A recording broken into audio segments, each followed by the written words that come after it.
The weather spot coming to you this evening on Facebook and YouTube. If you haven't headed over to YouTube, do check that out, please. Appreciate that. Hit subscribe. So I'm not used to this. This is something I guess I don't get to do very often. Not used to that. That's the thing about a conditional threat today, right? Normally, when a conditional threat happens, we tend to wind up having what we're talking about happen. So this afternoon, pleased to say, absolutely nothing outside of a few very, very small cells. Tried to get started to drill through the cap this afternoon, but nothing too much happened. I mean, just a couple around Butler that moved off over just south of Warrensburg for a little bit, and that was it. A few raindrops hit my very very dusty windshield this afternoon, and that's about it. So, looking outside right now, I do see some precipitation as predicted, trying to get going, but this front has sagged off to the south and to the east, and it's pushed all this convection so far south that that's going to set up one big change for our weekend. But that is not the biggest change. I'm seeing some other data that I want to show you that it's just coming out now that I think we need to pay attention for Sunday. So let me show you what that is all about. That is this right here. This is the upper level wind pattern as we are headed over into Sunday. So this is looking towards daytime Saturday, and we've seen this big trough. This is a positively tilted trough. So if this happens, which is this is what's setting up right now, we should have heavy rainfall. That's what we've been expecting. But look what has come out in the last few data runs. Look what happens to this. This trough turns negative tilted. It's positive tilted when it's going this way. That's a positive. This is a negative tilted trough. Oh boy. That's a big change. So a pattern of a negative tilted trough does two things. One, it sets up a narrow column of very heavy rainfall typically. And number two, it also drives the potential for severe weather for sure. And so this is what I see happening with that as a possibility. First of all, tonight, just to pick this up, if precipitation makes it up north, which is going to be a big question mark, you saw it on radar a few minutes ago. It's going to struggle to make it north now because everything is sagged so far to the south. But if it does, I think heaviest rainfall is tonight. I'm looking about 2, 3 a.m. And I think it starts to clear out, right? If it even makes it up far north, we probably have sprinkles, probably some heavy rain, but we will see. Looking into tomorrow morning, we may not see much of anything at all because here again, this particular model, this is HRRR, showing this precipitation struggling to make it back up here north. The North American model, I'll put that up for you now, is a little bit more optimistic, but not much. This is all not much. This is light scattered showers, possibly a very small thunderstorm. And this just looks to be the way of Saturday by and large. And as I move over into Saturday night, over into the early morning hours of Sunday, I do see a few more small thunderstorms. Small to medium thunderstorms moving through, and these all look to be possibly south of Butler, but most of us just still seeing scattered showers and not so worried about severe weather with those. But here is what that negative trough that I was just showing you may well do.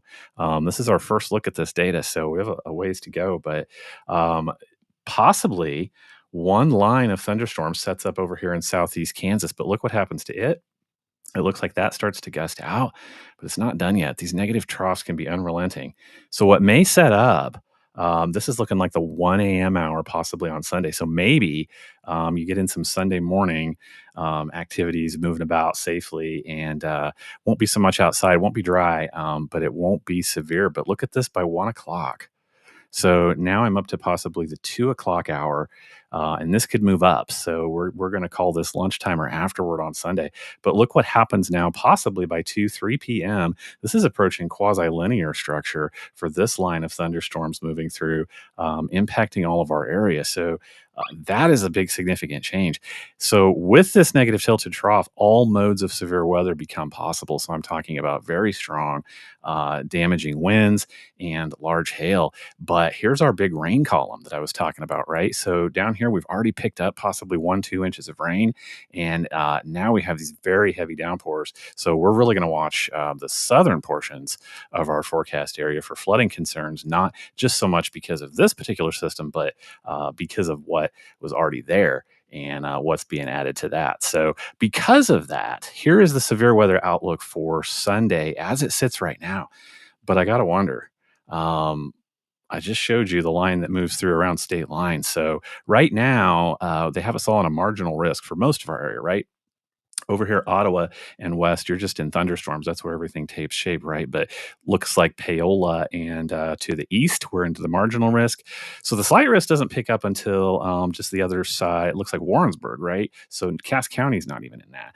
But I wonder, got to wonder if this is going to move over and possibly pick up more of our area closer to state line in tomorrow's iterations. I don't know. We'll just have to wait and see. But either way, I do see those potential thunderstorms coming through.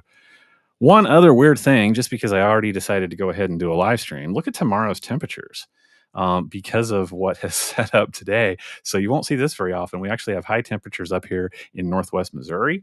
And then we have the coldest temperatures of the region right down here. 53 is your high tomorrow for most of us, 53, 54.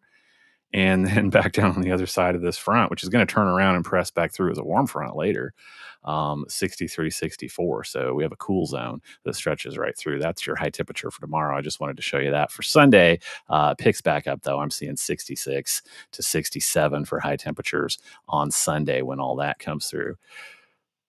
Rain chances haven't changed too much. Rain amounts, rather. Sorry, I'm looking for 3.5 to 4 inches across most of our area. Of course, a little bit heavier over here on the Missouri side by the time this particular round is all said and done on Monday. And notice I said, this particular round.